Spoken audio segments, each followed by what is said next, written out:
அனைவருக்கும் வணக்கம். கந்த சஷ்டி விரதம் நாளாருடைய பூஜை தான் பார்க்க போகிறோம். காலையில் எழுந்திரிச்சு குளிச்சுட்டு நம்ம இப்போ வீடெல்லாம் க்ளீன் பண்ணி சாமி வரையெல்லாம் க்ளீன் பண்ணதுக்கப்புறமா பச்சரிசி மாவை ஊற வச்சு அரைச்சி அதில் நம்ம கோலம் போடணும்.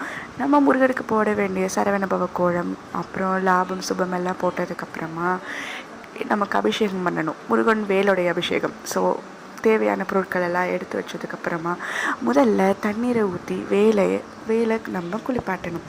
அதை பண்ணதுக்கப்புறமா அடுத்தடுத்து ஒவ்வொருடைய பதார்த்தங்களையும் நம்ம அபிஷேகம் பண்ணணும். நான் முதல்ல பண்ணுறது மஞ்சள் அபிஷேகம். மஞ்சள் தூளை வச்சு நம்ம அபிஷேகம் பண்ணிடணும். ரெண்டாவது நம்ம பண்ண வேண்டிய அபிஷேகம் பார்த்திங்கன்னா திரும்பவும் தண்ணீர் ஊற்றி அவங்களுக்கு சூடமெல்லாம் காமிச்சதுக்கப்புறமா தான் இரண்டுக்கு போகணும். இரண்டாவது பச்சரிசி மாவு அபிஷேகம். அதை பண்ணி திரும்பவும் நீராடி அவரை திரும்பவும் நீர் ஊற்றி சாந்தப்படுத்தினதுக்கப்புறமா மூணாவது தேன் அபிஷேகம்.